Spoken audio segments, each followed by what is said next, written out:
स्वागत करते हैं अपने मीमांसा एक्सीलेंट एकेडमी यूट्यूब चैनल में, जिसमें हम लोग पढ़ेंगे जल संसाधन के बारे में। इससे पहले हमने एक लेसन पढ़ा था, बहुत ही इम्पोर्टेंट था।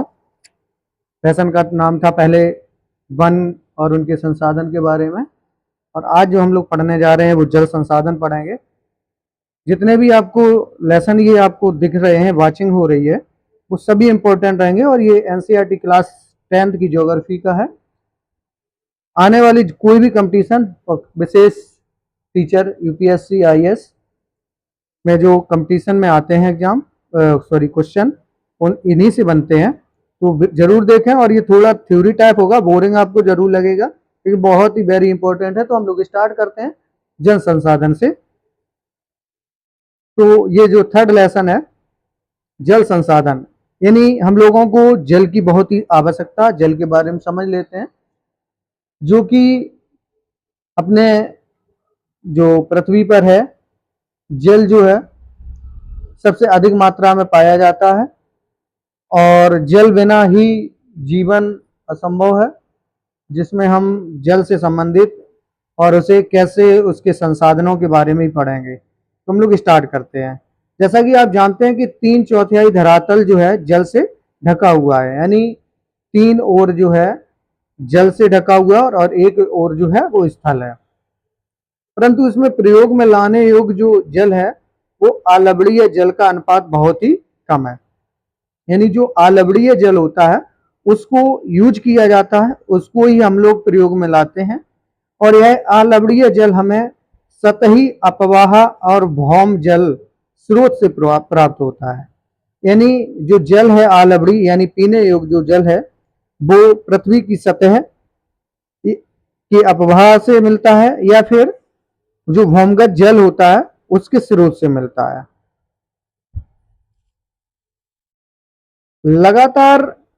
जिनका लगातार नवीनीकरण और पुनर्भरण जलीय चक्री द्वारा होता रहता है। गतिशील रहता है, जिससे जल नवीकरण सुनिश्चित होता है। आपको आश्चर्य हो रहा होगा कि जब पृथ्वी का 3/4 भाग जल से घिरा है और जल का एक नवीकरण योग्य संसाधन, तभी भी विश्व में अनेक देशों और क्षेत्रों में जल की कमी कैसे है। ये क्वेश्चन बनता है सभी के पास। तो ऐसी भविष्यवाणी क्यों की जा रही है कि 2025 में 20 करोड़ लोग जल की नितांत कमी झेलेंगे। यानी एक आंकड़े के अनुसार देखा जा रहा है कि 2025 में लगभग 20 करोड़ लोग जो है जल से वंचित रहेंगे। तो कुछ इसके तथ्य और आंकड़े भी हम लोग देखते हैं कि विश्व में कुल आयतन का 96.5% भाग महासागरों में पाया जाता है। इंपॉर्टेंट पॉइंट है, हम लोग इनको याद रखेंगे। जैसे कि पहला पॉइंट है कि अगर विश्व के जल के अकॉर्डिंग अगर देखें तो कुल आयतन का 96.5% जो भाग है किसमें पाया जाता है, महासागरों में पाया जाता है। और केवल 2.5 यानी 2.5% अलवणीय जल है। यानी जो अलवणीय जल है वही पीने योग्य है। तो कहने का मतलब यह है कि विश्व में 2.5% ही अलवणीय जल है, और विश्व में अलवणीय जल का लगभग 70% भाग जो है वो कहां पर पाया जाता है, अंटार्कटिका, ग्रीनलैंड और पर्वतीय क्षेत्रों में। अंटार्कटिका महाद्वीप यानी ग्रीनलैंड महाद्वीप और पर्वतीय क्षेत्रों में बर्फ की चादरों और हिमनदों के रूप में मिलता है। जबकि 30% से थोड़ा सा भाग जो है, थोड़ा सा कम भाग भौम जल के जल भृत के रूप में पाया जाता है। बहुत ही इंपॉर्टेंट पॉइंट है, इसको हम समझ लें। इसको हम रिपीट कर रहा हूं, इसको याद करिए आप कि विश्व के जल के कुल आयतन का 96.5% जो है वो महासागरों में पाया जाता है। 2.5 जो है वो अलवणीय जल है, जो कि विश्व में अलवणीय जल का लगभग जो है वो 70% हमें कहां से मिलता है, अंटार्कटिका, ग्रीनलैंड और पर्वतीय क्षेत्रों की बर्फ की चादरों से मिलता है और हिमनदों के रूप में मिलता है। जबकि 30% से थोड़ा सा कम कहां मिलता है, हमें भौम जल के जल भृत के रूप में पाया जाता है। इस प्रकार से ये पॉइंट हमारा इंपॉर्टेंट था। आगे देखते हैं, भारत में विश्व की दृष्टि से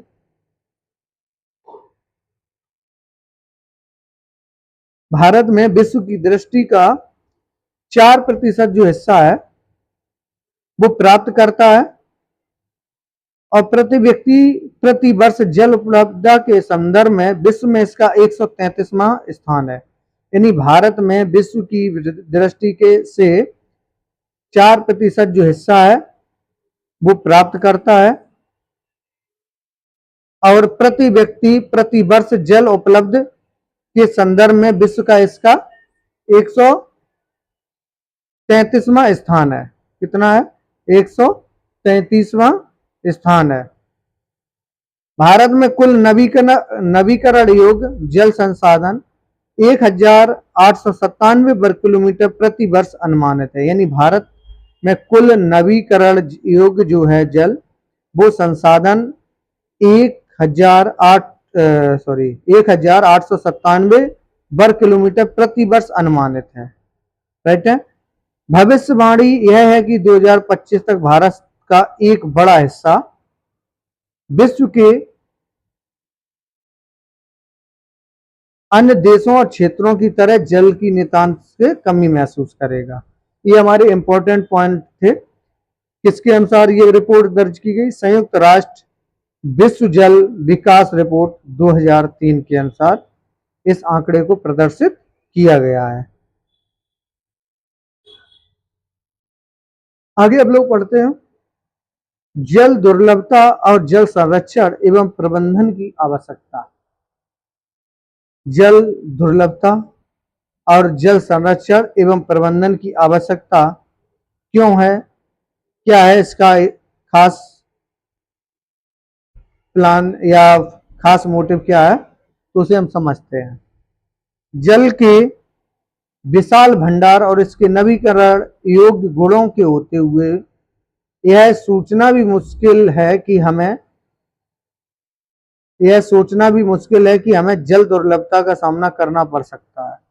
जैसे ही हम इस जल की कमी की बात करते हैं तो हमें तत्काल में ही कम से कम वर्षा वाले क्षेत्रों का या सूखाग्रस्त इलाकों का ध्यान आता है। इस प्रकार से जल संसाधन के बारे में जैसा कि हमारे मानस पटल पर तुरंत राजस्थान के जैसे मरुस्थल हुआ और जल से भरे मटके संतुलित करती है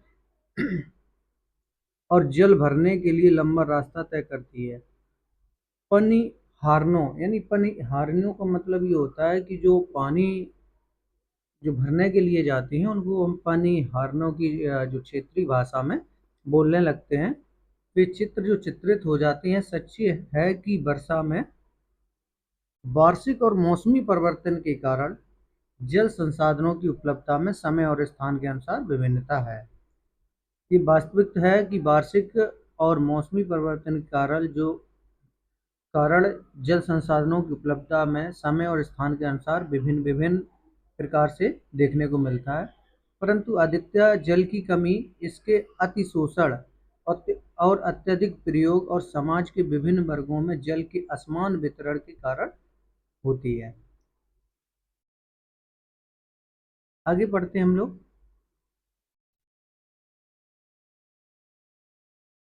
जैसे एक पॉइंट बनता है कि स्वीडन के एक विशेषज्ञ कौन? फाल्कन मार्क के अनुसार अगर देखें तो जल की कमी तब होती है जब प्रत्येक व्यक्ति को प्रतिदिन 1000 घन मीटर से कम जल उपलब्ध होता है। यानी तब जल की कमी कब मानी जाती है? फाल्कन मार्क के अनुसार जब किसी प्रतिदिन जो है प्रत्येक व्यक्ति को 1000 घन मीटर से कम जल उपलब्ध होता है। आगे बढ़ते प्रश्न बनता है कि क्या संभव है कि किसी क्षेत्र में प्रचुर मात्रा में जल संसाधन होने के बावजूद भी वहां जल की दुर्लभता हो? प्रश्न होता है कि जहां पर सारी चीजों की संसाधन होने के बाद भी जल दुर्लभता हो, तो हमारे कई शहर इसके उदाहरण हैं। जैसे अतः जल दुर्लभता अत्यधिक बढ़ती और जनसंख्या उसके परिणाम स्वरूप जल की बढ़ती मांग और उसके असमान वितरण का परिणाम हो सकता है। यानी जल की दुर्लभता या जल की कमी का जो एक मुख्य कारण है वहाँ की बढ़ती जनसंख्या या बढ़ती मांग के अनुसार भी हो सकती है। जल अधिक जनसंख्या के लिए घरेलू उपयोग में ही नहीं बल्कि अधिक अनाज उगाने के लिए भी चाहिए। अतः अनाज का उत्पादन बढ़ाने के लिए जल संसाधनों का अतिशोषण करके ही सिंचित क्षेत्र बढ़ाया जा सकता है। शुष्क ऋतु में भी खेती की जा सकती है, यानी जब वो शुष्क ऋतु में भी जब पानी की कमी होती है तब भी खेती की जाती है, तो उसमें जब खेती की जाएगी तो जल की ज़रूरत पड़ेगी। तो जल कहाँ से आएगा? तो जो अलवणीय जल है, जो पीने योग्य जल है, उसी का प्रयोग किया जा जाता है। तो इस वजह से जल की भी कमी हो सकती है। आगे देखते हैं। आपने टेलीविज़न विज्ञापनों में देखा होगा कि बहुत से किसानों के खेतों पर अपने निजी कुएँ, नलकूप जैसे सिंचाई करके उत्पादन बढ़ा रहे हैं, परंतु आपने सोचा कि इसका परिणाम क्या हो सकता है? इसके कारण भूमि जल स्तर नीचे गिर सकता है और लोगों के लिए जल की उपलब्धता में कमी हो सकती है और भोजन सुरक्षा खतरे में पड़ सकती है। इस प्रकार से जल की कमी होती जा रही है। अगर हम स्वतंत्रता के बाद देखें तो भारत में तेजी से औद्योगिकरण और शहरीकरण का विकास हुआ है, जिससे आजकल हर जगह बहुराष्ट्रीय कंपनियां जो हैं बड़े औद्योगिक घरानों के रूप में फैली हुई हैं। उद्योगों की बढ़ती हुई जनसंख्या के कारण भी अलवणीय जल संसाधनों पर दबाव बढ़ रहा है और उद्योगों को अत्यधिक जल के अलावा उनको चलाने के लिए ऊर्जा की भी आवश्यकता होती है और इसकी काफ़ी हद तक पूर्ति जल विद्युत से ही होती है। यानी अगर ऊर्जा की ज़रूरत पड़ती है तो जो विद्युत भी है वो भी जल से ही लगभग बनाई जाती है और उससे ही पूर्ति होती है। वर्तमान समय में अगर देखें तो भारत में कुल विद्युत का लगभग 22% जो भाग है जल विद्युत से प्राप्त होता है। वर्तमान में अगर देखा जाए तो भारत में कुल विद्युत का लगभग कितना 22% भाग जो है वो जल विद्युत से प्राप्त है और इसके अलावा शहरों की बढ़ती संख्या और जनसंख्या तथा शहरी जीवन शैली के कारण न केवल जल और ऊर्जा की आवश्यकता में बढ़ोतरी हुई है, अपितु इनसे संबंधित समस्याएं और भी गहरी हुई हैं। यदि आप शहरी आवास समितियों का कॉलोनियों पर नज़र डालें तो आप पाएंगे कि उनके अंदर जल पूर्ति के लिए नलकूप स्थापित किए गए हैं। इसमें कोई आश्चर्य नहीं है कि शहरों में जल संसाधनों का अतिशोषण हो रहा है और इनकी कमी होती जा रही है। यानी इस प्रकार देखें तो हम लोग इस प्रकार से भी जल की कमी होती जा रही है, हम लोगों को देखने को मिल रही है। आगे पढ़ते हैं हम लोग। महत्वपूर्ण पॉइंटों को पढ़ते रहेंगे और इस पर एक नज़र भी डालेंगे। आप लोग बने रहिए, वीडियो लंबा होगा लेकिन स्किप ना करें, बहुत ही महत्वपूर्ण है। और एनसीईआरटी इसी से किसी भी कंपटीशन में कोई भी क्वेश्चन बने इन्हीं बुकों से आता है। बस हम लोग क्या करते हैं कि जल्दी जल्दी शॉर्ट पढ़ लेते हैं और शॉर्ट के चक्कर में जो मेन अधिक अच्छे पॉइंट होते हैं उनको छोड़ देते हैं जो बीच में होते हैं। इस वजह से हम लोगों को क्वेश्चन नहीं मिल पाते हैं। तो आप लोग बने रहिए, पॉइंट सभी महत्वपूर्ण होते हैं और ये बुक जो है सभी महत्वपूर्ण है। भारत की नदियाँ विशेषकर छोटी सरताएँ यानी भारत की नदियाँ विशेषकर छोटी सरताएँ जहरीली धाराओं में परिवर्तित हो गई हैं और बड़ी नदियाँ जैसे गंगा और यमुना कोई भी शुद्ध नहीं है। बढ़ती जनसंख्या, कृषि आधुनिकीकरण, नगरीकरण और औद्योगिकरण का भारत की नदियों पर अत्यधिक दुष्प्रभाव पड़ा है और हर दिन गहराता जा रहा है। इससे संपूर्ण जीवन खतरे में। ये बात ही है, द सिटीजन फिफ्थ रिपोर्ट के अनुसार ये बात को रखा गया है। आगे हम लोग देखते हैं। आपने अनुभव कर लिया होगा कि समय की मांग की हमने कि आप अपने जल संसाधनों का संरक्षण और प्रबंधन करें, स्वयं को स्वास्थ्य संबंधी खतरों से बचाएं, खाद्यान्न सुरक्षा, अपनी आजीविका और उत्पादन क्रियाओं की निरंतरता को सुनिश्चित करें और हमारे प्राकृतिक परितंत्रों में निम्नीकृत होने से बचाएं, यानी डेग्रेडेशन होने से बचाएं। डेग्रेडेशन जो है वो उसमें हमें परतंत्रों से मिलता है तो उनसे भी बचाएं। जल संसाधनों के अतिशोषण और कुप्रबंधन से इन संसाधनों का ह्रास हो सकता है। अगर देखा जाए तो पारिस्थितिकी संकट की समस्या पैदा हो सकती हैं जिसके हमारे जीवन पर गंभीर प्रभाव हो सकता है। जल बहुत ही महत्वपूर्ण एक संसाधन है जो कि एक प्राकृतिक है। आपने दिन प्रतिदिन के अनुभव के आधार पर जल संरक्षण के लिए अगर देखें, आगे पढ़ते हैं, बहुउद्देशीय नदी परियोजना और समन्वित जल संसाधन प्रबंधन। बने रहिए, बहुत ही इंपॉर्टेंट है, इनसे प्रश्न अधिकतर पूछा जाता है। बहुउद्देशीय परियोजनाएं भी पूछी जाती हैं, तो इसकी जो महत्वपूर्ण परियोजनाएं होंगी हम आपको इसमें बताएंगे, जिससे बांध बनते हैं, ऐतिहासिक अभिलेख, इनके बारे में हम लोग पढ़ेंगे। अब सबसे पहले हम देखते हैं प्राचीन भारत में जलीय कृतियां। प्राचीन भारत में जलीय कृतियां कौन कौन सी हैं? अगर ईसा से 1 शताब्दी पहले इलाहाबाद के नज़दीक, यानी इलाहाबाद जो शहर है वर्तमान में प्रयागराज के पास में, श्रृंग श्रृंगवेरा में गंगा नदी की बाढ़ जल को संरक्षित करने के लिए एक उत्कृष्ट जल संग्रहण तंत्र बनाया गया था। ईसा से 1 शताब्दी पहले की बात की जा रही है यहाँ पर, बहुत ही पुरानी बात है। तो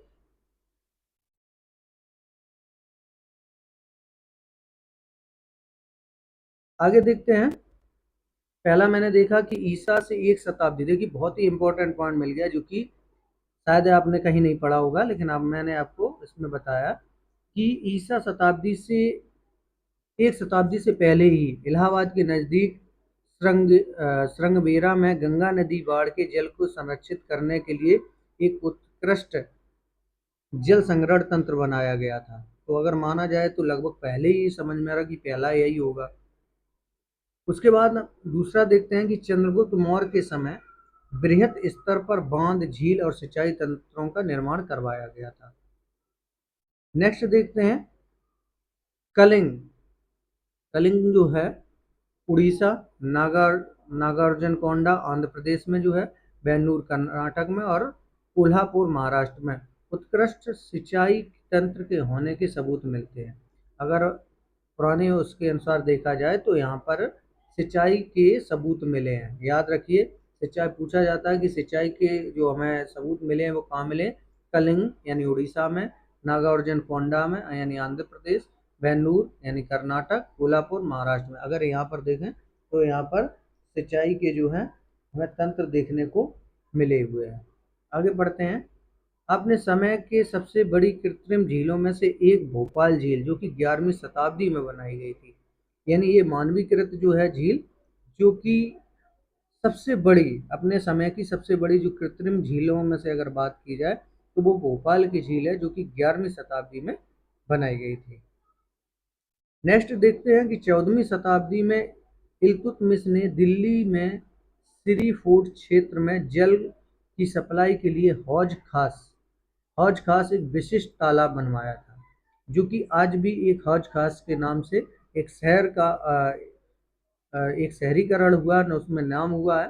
14वीं शताब्दी में इल्तुतमिश ने दिल्ली में श्री फोर्ट क्षेत्र में जल की सप्लाई के लिए हौज खास के नाम से एक तालाब बनवाया था। ये भी एक स्रोत है, कहाँ से मिला? डाइंग विजडम CS 1997 में। आगे हम लोग पढ़ते हैं। ये जो हम लोगों को ये दिख रहा है, ये हीराकुंड बांध का एक दृश्य है, हीराकुंड। आगे हम इसके बारे में पढ़ाते हैं। सबसे पहले हम देख लेते हैं कि बांध क्या होता है। बांध हमें जल संरक्षण और प्रबंधन में कैसे सहायक होता है? तो परंपरागत बांध नदियों और वर्षा जल को इकट्ठा करके बाद में उसे खेतों की सिंचाइयों के लिए उपलब्ध करवाते थे। आजकल बांध सिर्फ सिंचाई के लिए नहीं बनाए जाते, अपितु उनका उद्देश्य विद्युत उत्पादन, घरेलू और औद्योगिक उपयोग, जल आपूर्ति, बाढ़ नियंत्रण, मनोरंजन, यानी इस प्रकार से अन्य चीज़ों में बांधों का प्रयोग करते हैं। इसलिए बांधों को बहुउद्देशीय परियोजनाएं भी कहा जाता है, यानी जो बांध बनते हैं उनको भी हम उनको बहुउद्देशीय परियोजनाएं के नाम से जानते हैं, जहाँ एकत्रित जल के अनेकों उपयोग समन्वित होते हैं। अगर हम उदाहरण के तौर पर देखें तो ये इम्पोर्टेंट है, याद रखें। उदाहरण अगर हम देखें इसका, तो सतलज ब्यास नदी बेसिन में भाखड़ा नागल परियोजना। अगर पूछा जाए कि भाखड़ा नागल परियोजना जो है वो किस नदी पर स्थित है, तो वो एक सतलज ब्यास नदी पर स्थित है। जल विद्युत उत्पादन और सिंचाई दोनों के काम आती है, यानी जो भाखड़ा नागल परियोजना है या बांध है, जो कि सतलज ब्यास नदी बनाया है, तो इसका काम क्या था? इसका काम है कि जल विद्युत उत्पादन और सिंचाई दोनों काम। इसी प्रकार अगर हम देखें तो हीराकुंड बांध जो है, हीराकुंड परियोजना जो है, परियोजना का यही, क्योंकि बांधों को ही बहुउद्देशीय परियोजना भी कहा गया, तो इस वजह से परियोजना का है चाहे बांध का है, चीज एक ही है, याद रखें इस बात का। तो जो हीराकुंड बांध है वो किस नदी पर बनाया गया? महानदी पर बना है। कौन सा? महानदी। तो ये भी जल संरक्षण के लिए ही बनाए गए हैं। भाखड़ा नागल बांध सतलज ब्यास नदी पर, और हीराकुंड बांध जो है महानदी बेसिन पर बनाया गया है। जल संरक्षण और बाढ़ नियंत्रण का समन्वय। आगे पढ़ते हैं हम लोग। बांध बहते जल को रोकने दिशा में या बहाव को कम करने के लिए खड़ी की गई एक बाधा होती है। इस प्रकार से आगे हम अगर देखें तो संरचना और उनमें प्रयुक्त पदार्थों के आधार पर, यहाँ से देखेंगे, आधार पर बांधों को लकड़ी के बांध, तटबंध या बांध पक्का बांध के अलावा वर्गों में बांटा जा सकता है। ऊंचाई के अनुसार बांधों को बड़े बड़े बांध और मुख्य बांध का नीचे बांध, मध्यम बांध और उच्च बांधों में वर्गीकृत किया जा सकता है। इस प्रकार से आगे हम इसको देखते हैं विशेषता। आगे पढ़ते हैं कि स्वतंत्रता के बाद शुरू की गई समन्वित जल संसाधन प्रबंधन उपागम आधारित बहुउद्देशीय परियोजनाओं को उपनिवेशन काल में बनी बाधाओं को पार करते हुए देश को विकास और समृद्धि के रास्ते पर ले जाने वाले वाहन के रूप में देखा गया है। जवाहरलाल नेहरू गर्व से बांधों को आधुनिक भारत के मंदिर कहा करते थे। क्योंकि ये प्रश्न अभी पूछा गया था बीपीएससी में, ये प्रश्न आया था जो कि बहुत देखिए बीचों बीच में है। अगर हम लोग अगर इस थ्योरी को ना पढ़ते तो ये प्रश्न हमें देखने को ना मिलता। जवाहरलाल नेहरू गर्व से बांधों को क्या कहते थे? आधुनिक भारत के नाम से जाना जाता है। यानी जवाहरलाल नेहरू ने बांधों को आधुनिक भारत के नाम से कहा था। इस बात को भी हमें याद रखें। जवाहरलाल नेहरू ने गर्व से बांधों को क्या बोला? आधुनिक भारत के मंदिर के नाम से जाना। उनका मानना था कि परियोजनाओं के चलते कृषि और ग्रामीण अर्थव्यवस्था, औद्योगिकरण और नागरिक अर्थव्यवस्था समन्वित रूप से विकास करेगी। तो इस पॉइंट को हम लोग याद रखें। क्या है कि जवाहरलाल नेहरू ने बांधों को क्या बोला है? आधुनिक भारत के मंदिर बोला है। आगे पढ़ते हम लोग। परंपरागत तरीकों से बांध बनाने की कला विधि और सिंचाई के बारे में अगर आपको कहीं पता है तो आप लिख सकते हैं। इसमें पढ़ लेते हैं कि हमने आषाढ़ में फसलें बोई हैं, हमें भद्रा में भादो लाएंगे, बाढ़ से दामोदर फैल गई, नाव इसमें नहीं चलेगी, ओहो दामोदर हम आपके पैर पड़ते हैं, बाढ़ का कहर कुछ कम करो, भादू एक साल बाद आएगा, अपनी सतह पर नाव चलने दो। यह लोकप्रिय भादु गीत है।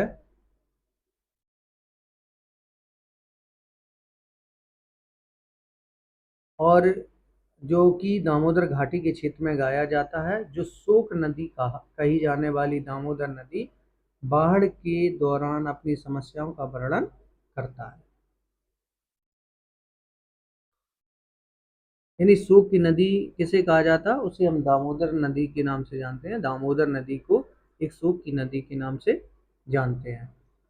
इस प्रकार से ये जो हमने देखी ये एक यहाँ का भादु गीत है, और इस गीत को मैंने आपको पढ़ के बताया। आगे पढ़ते हैं हम लोग। अगर प्रश्न बनता है कि ये हमने आषाढ़ में फसलें बोई हैं तो ये जो दामोदर फैल गई तो किस नदी के ऊपर? जो सूखी नदी कही जाने वाली दामोदर नदी, इसे दामोदर घाटी क्षेत्र में इस लोकप्रिय भादु गीत को गाया जाता है। आगे हम लोग देखते हैं कि पिछले कुछ वर्षों में बहुउद्देशीय परियोजनाएं और बड़े बांध कई कारणों से निरीक्षण और विरोध की विषय बन गए हैं। नदियों पर बांध बनाने और उनका बहाव नियंत्रित करने से उनका प्राकृतिक बहाव अवरुद्ध होता है। इसमें आगे पढ़ते हैं हम लोग, देखते हैं जो इम्पोर्टेंट होगा उस पर आगे बढ़ रहे हैं। अब देखते हैं इससे कि बहुउद्देशीय जो परियोजना है, बड़े बांध नए सामाजिक आंदोलन जैसे नर्मदा बचाओ आंदोलन, टिहरी बांध आंदोलन के कारण भी बन गए हैं। यानी बहुउद्देशीय परियोजनाएं अगर देखें तो उसमें एक बड़े बांध जो सामाजिक आंदोलन जैसे नर्मदा बचाओ आंदोलन और टेहरी बांध आंदोलन के कारण बने। इन परियोजनाओं का विरोध मुख्य रूप से स्थानीय समुदायों के बृहद स्तर पर विस्थापन के कारण, आमतौर पर स्थानीय लोगों की उनकी जमीन, आजीविका और संसाधनों से लगाव एवं नियंत्रण देश की बेहतर के लिए कुर्बान करना पड़ता है। यानी अर्थात कहने का मतलब ये है कि जो संरक्षण के लिए जो परियोजनाएं लागू की जाती हैं, अगर कहीं भी बनाई जाती हैं, तो उसमें क्या होती है, लोगों की जो वहाँ के स्थानीय लोग होते हैं उनकी ज़मीन जाती है, और ज़मीन के बाद उनका जो आजीविका वगैरह है काफ़ी उन पर असर दिखाई देता है। तो इसको शायद जमींदारों और बड़े किसानों या उद्योगपतियों में से आगे देखते हैं, और कुछ नगरीय केंद्रों को गांव में भूमिहीन को लीजिए, क्या वे वास्तव में परियोजना से लाभ उठाते हैं या नहीं। अब हम लोग आगे देखते हैं नर्मदा बचाओ आंदोलन। नर्मदा बचाओ आंदोलन क्या है कि नर्मदा बचाओ आंदोलन एक गैर सरकारी संगठन है, यानी यह एक सरकारी नहीं है, गैर सरकारी संगठन है, एनजीओ है, जो जनजातीय लोगों, किसानों और पर्यावरणविदों, मानवाधिकार कार्यकर्ताओं को गुजरात में नर्मदा नदी पर सरदार सरोवर बांध के विरोध में लामबंद करता है। फिर से पढ़ते हैं इसको हम, कि जो नर्मदा बचाओ आंदोलन है वो कहाँ पर है, गुजरात में। किस नदी पर स्थित है, नर्मदा नदी पर। सरदार सरोवर बांध, सरदार सरोवर बांध भी किस गुजरात में ही हो, किस नदी पर, नर्मदा में, के विरोध में लामबंद करता है। और मूल रूप से शुरू हुआ आंदोलन जंगलों के बांध के पानी में डूबने से पर्यावरणीय मुद्दों पर केंद्रित था। हाल में ही इस आंदोलन का लक्ष्य बांध से विस्थापित गरीब लोगों को सरकार के संपूर्ण पुनर्वास सुविधाएं दिलाना हो गया है। यानी जो नर्मदा बचाओ आंदोलन, जो कि गुजरात में एक गैर सरकारी संगठन के रूप में शुरू किया गया था, जहां पर सरदार सरोवर बांध के रूप में बनाया गया था, और जो कि नर्मदा नदी पर स्थित था। आगे बढ़ते हैं।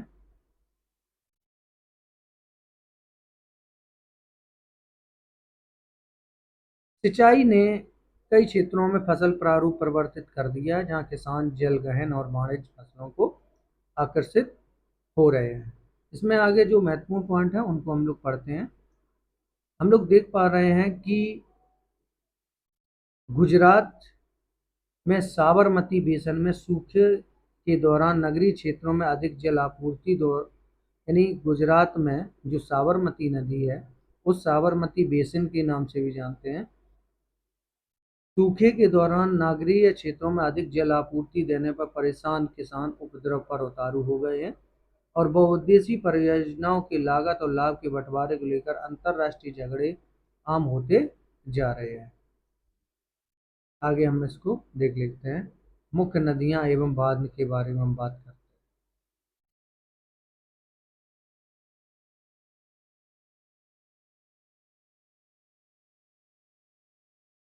अगर इनके अनुसार देखें तो इस प्रकार से मुख्य नदियां और बांध हैं, जैसे कि भाखड़ा नागल बांध। भाखड़ा नागल बांध जो है इस पर स्थित है, सतलज और ब्यास नदी पर।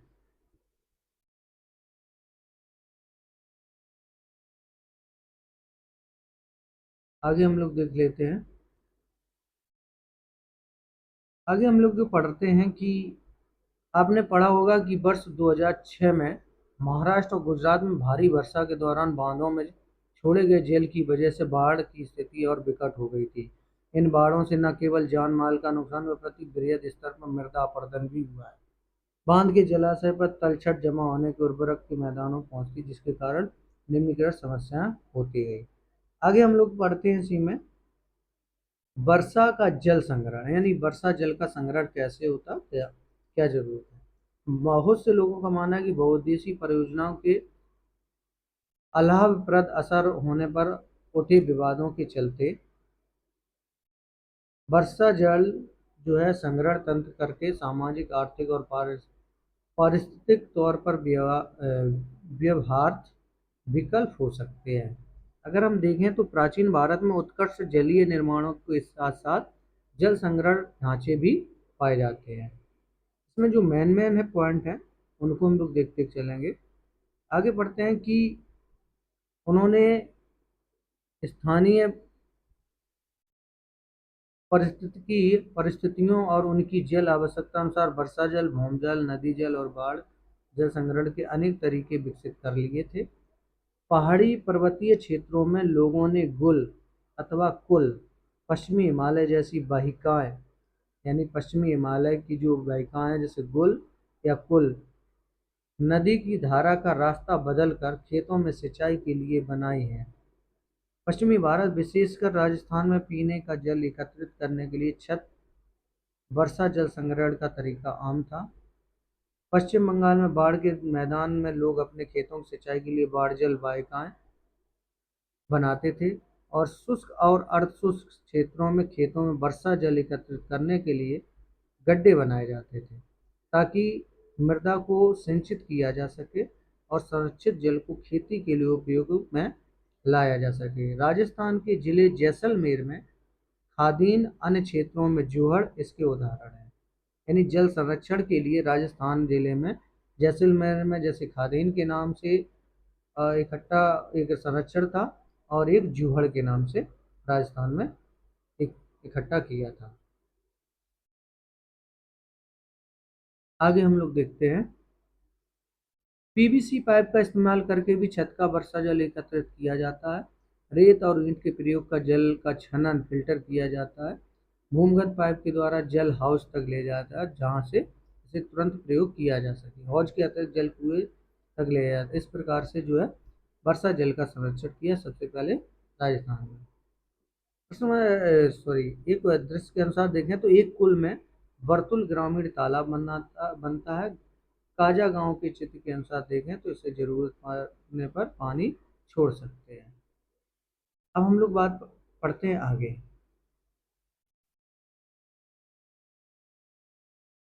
राजस्थान के अर्ध शुष्क और शुष्क क्षेत्रों में विशेषकर बीकानेर, फलौदी और बाड़मेर में लगभग हर घर में पीने का पानी संग्रहित करने के लिए एक भूमिगत टैंक अथवा टांक, जैसे हम टांका बोलते हैं, भूमिगत टैंक अथवा टांका हुआ करते थे। इसके आकार एक बड़े कमरे जितना हो सकता था। फलौदी में एक घर में 6.61 मीटर गहरा तथा 4.27 मीटर लंबा और 2.4 मीटर चौड़ा टांका था।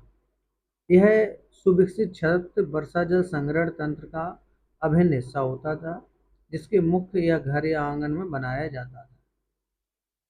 वे घरों की ढलवा छतों से पाइप द्वारा जुड़ी हुई छत में वर्षा पानी इस नलों से होकर भूमिगत टांका तक पहुंचता था जहां से एकत्रित किया जाता था और वर्षा का पहला जल छत और नालों को साफ करने में प्रयोग होता था और उसे संग्रहित नहीं किया जाता था।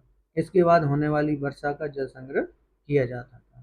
तो इस प्रकार से टांका जो है एक जल संरक्षण के लिए वहां पर बनाया गया था। आगे पढ़ते हैं हम लोग, वर्षा जल अथवा पालर पानी, जैसे हम बोलते हैं पालर पानी, जैसा कि इसे इन क्षेत्रों में पुकारा जाता है, प्राकृतिक जल का शुद्धतम रूप से समझा जाता है। कुछ घरों में तो टांकों के साथ भूमिगत कमरे भी बनाए जाते थे क्योंकि जल का यह भी स्रोत इन कमरों को भी ठंडा रखता था जिससे ग्रीष्म ऋतु में गर्मी में राहत मिलती थी। तो समझेगा कि वर्षा जल अथवा पालर पानी, वर्षा जल को ही पालर पानी के नाम से जाना जाता था। कहाँ? राजस्थान में। और राजस्थान में जहाँ एकत्रित किया करते थे तो उनको हम टांका के नाम से भी जानता है, जैसे टैंक जिसे हम बोलते हैं। आगे हम लोग पढ़ते हैं, एक रोचक तथ्य कि मेघालय की राजधानी जो है वो कहाँ है? शिलांग है। मेघालय की राजधानी शिलांग है और छत में वर्षा जल संग्रहण प्रचलित है। यह रोचक इसलिए है क्योंकि चेरापूंजी और मौसिनराम जहाँ विश्व की सबसे अधिक वर्षा होती है। आगे हम लोग पढ़ते हैं, शिलांग की बात करें तो शिलांग से 55 किलोमीटर की दूरी पर स्थित और यह शहर पीने के जल की कमी को गंभीर समस्या का समाधान करता है। यानी मौसिनराम गांव में सबसे अधिक वर्षा होती है जो कि विश्व की होती है और शिलांग से 55 किलोमीटर की दूरी पर स्थित है और यह शहर जो है पानी पीने के जल की कमी की गंभीर समस्या का सामना करता है जबकि यहाँ विश्व की सबसे अधिक बारिश होती है। शहर के लगभग हर घर में छत वर्षा जल संग्रहण की व्यवस्था है। घरेलू जल आवश्यकता की कुल मांग के लगभग 15 से 25% हिस्से की पूर्ति छत जल संग्रहण व्यवस्था से ही होती है। ये समस्या है, समझ लीजिए आप लोग कि मौसम गांव में भी यहाँ पीने की समस्या है। आगे हम लोग पढ़ते हैं कि यह दुख की बात है कि आज पश्चिमी राजस्थान में छत वर्षा जल संग्रहण की रीत इंदिरा गांधी नहर से उपलब्ध 12 मासी पेयजल के कारण कम होती जा रही है। यानी पश्चिमी राजस्थान में छत वर्षा जल संग्रहण की रीत जो है वो इंदिरा गांधी नहर की वजह से उपलब्ध 12 मासी पेयजल के कारण अब वो कम होती जा रही। हालांकि कुछ घरों में टाँकों की सुविधा अभी भी है, क्योंकि उन्हें जल के पानी का स्वाद पसंद नहीं है। सौभाग्य से आज भी भारत में कई ग्रामीण और शहरी क्षेत्रों में जल संरक्षण और संग्रहण का यह तरीका प्रयोग में लाया जा रहा है। कर्नाटक में अगर देखा जाए, ये इम्पोर्टेंट पॉइंट है, कर्नाटक के मैसूर जिले में स्थित एक सुदूर गांव है। कर्नाटक के मैसूर जिले में स्थित एक सुदूर गांव गंडाथूर में ग्रामीणों ने अपने घर में जल आवश्यकता पूर्ति छत वर्षा जल संग्रहण की व्यवस्था की हुई है। यानी कर्नाटक में भी एक मैसूर जिले में स्थित एक सुदूर गांव है जहां गंडाथूर में ग्रामीणों ने जो है जल संग्रहण की व्यवस्था की है। गांव के लगभग 200 घरों में यह व्यवस्था उपलब्ध है। आगे बढ़ते हैं कि छत जल संग्रहण थार के सभी शहरों और ग्रामों में प्रचलित था। वर्षा जल के घरों को ढालू छतों पर गिरता है, उसे पाइप द्वारा भूमिगत टांका के अंदर ले जाते हैं। भूमि में गोल छिद्र जो कि मुख्य घर अथवा आंगन में बना होता है। ऊपर दिखाया गया कि चित्र के अनुसार अगर आप लोग देखें तो इस हिसाब से बना होता है। यहाँ की जल पड़ोसी की छत से एक लंबे पाइप के द्वारा लाया जाता है, जहाँ पड़ोसी की छत का उपयोग वर्षा जल को एकत्र करने के लिए किया गया है। इस प्रकार से समझिए कि अपने पुराने समय में भी जल का कितना महत्व था, कितनी मुश्किल से आता था। आगे देखते हैं, बांस ट्रप सिंचाई प्रणाली बहुत ही इंपॉर्टेंट है। ये भी बीपीएससी में अभी पूछा गया था प्रश्न कि मेघालय में नदियों और झरनों के जल को बांस द्वारा अपने पाइप द्वारा एकत्रित करके 200 वर्ष पुरानी विधि प्रचलित है। यानी मेघालय में नदियों व झरनों के जल को बांस द्वारा अपने पाइप द्वारा एकत्रित करके 200 वर्ष पुरानी विधि प्रचलित है। लगभग 18 से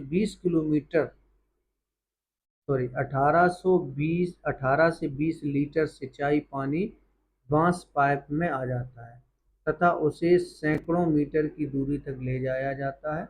अंत में पानी का बहाव 20 से 80 बूंद प्रति मिनट तक घटाकर पौधे पर छोड़ दिया जाता है। इस प्रकार से बांस ट्रप जो सिंचाई प्रणाली है वो वहाँ पर मेघालय में प्रयोग की जाती है। आगे देखते हैं, चित्र 1 की अगर बात करें तो पहाड़ी शिखरों पर सदा नीरा झरनों की दिशा में परिवर्तित करने के लिए बांस के पाइपों का उपयोग किया जाता है। इन पाइपों के माध्यम से गुरुत्वाकर्षण जल पहाड़ के निचले स्थानों तक पहुंचाया जाता है।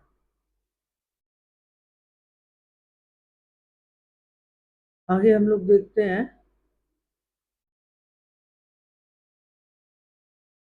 जो इम्पोर्टेंट पॉइंट है वही आपको बताएंगे,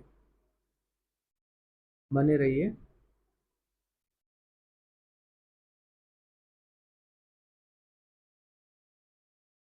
आगे बढ़ते हैं कि इस गांव में वर्षा जल संपन्न गांव की ख्याति अर्जित की। यहाँ के लिए वर्षा जल संग्रहण की अधिक जानकारी है। इस गांव में हर वर्ष लगभग 1000 मिलीमीटर वर्षा होती है और 10 भराई के साथ यह संग्रहण दक्षता 80% है। यहाँ हर घर लगभग प्रत्येक वर्ष 50,000 मीटर जल का संग्रहण उपयोग कर सकता है। 20 घरों द्वारा हर वर्ष लगभग जो है लगभग 10 लाख लीटर जो है जल एकत्रित किया जाता है। अब हम महत्वपूर्ण पॉइंट है पढ़े।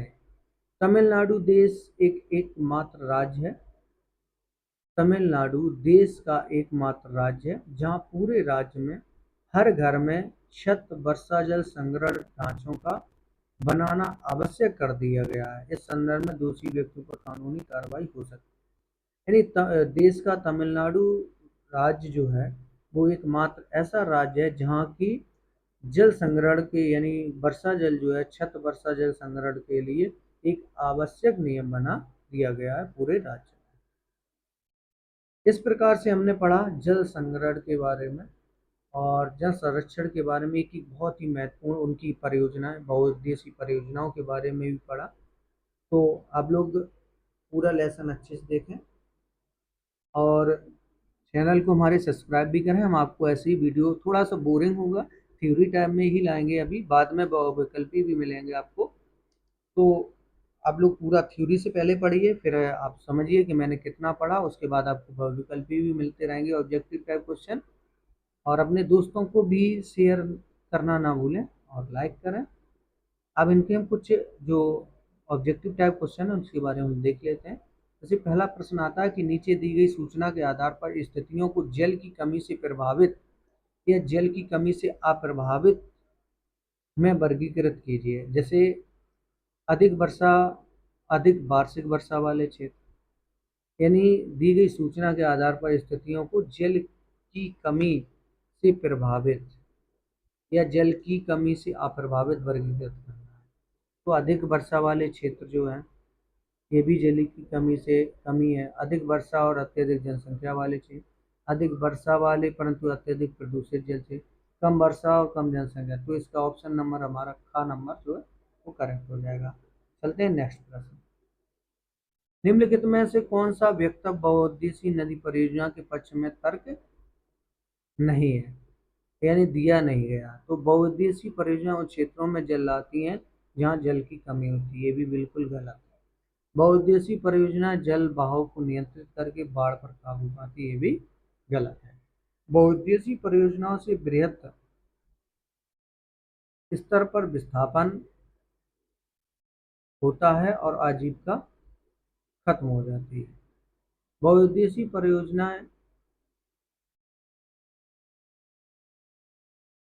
बहुउद्देशीय परियोजनाएं हमारे उद्योगों घरों के लिए विद्युत पैदा करती हैं, ये बात सही है।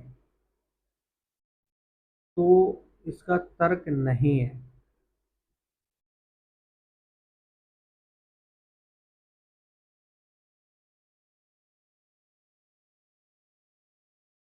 इसका तर्क ये नहीं है, यानी का नंबर सही नहीं। उसके बाद नेक्स्ट क्वेश्चन आता है, यहाँ कुछ गलत वक्तव्य दिए गए हैं, गलती पहचाना दोबारा लिखें। शहरों की बढ़ती संख्या, उनकी विशालता और सघन जनसंख्या तथा शहरी जीवन शैली से जल संसाधनों में सही उपयोग में मदद की है। नदियों के बांध बनाने और उनको नियंत्रित करने में उनका प्राकृतिक बहाव और तलछट बहाव पर प्रभावित नहीं होता। तो सीधा है कि यही गलत है। निम्नलिखित प्रश्नों के लगभग आगे, ठीक है। इस प्रकार से हमने लेसन थर्ड आज कंप्लीट किया। प्लीज़ एक बार चैनल को सब्सक्राइब करें, बेल आइकन दबाना ना भूलें, अपने दोस्तों को शेयर करें। बहुत ही इंपॉर्टेंट लेसन था और जिसमें हमने बांस ट्रैप जैसी प्रणाली को मैंने बताया जो कि मेघालय में पाई जाती है और यहाँ हम लोग बांस के माध्यम से जल संरक्षण को इकट्ठा करते हैं, जल को इकट्ठा करते हैं। इस प्रकार से हम लोग याद रखें। तो मिलते हैं नेक्स्ट वीडियो में, तब तक के लिए जय हिंद, जय भारत। चैनल को लाइक करें, सब्सक्राइब करें। धन्यवाद।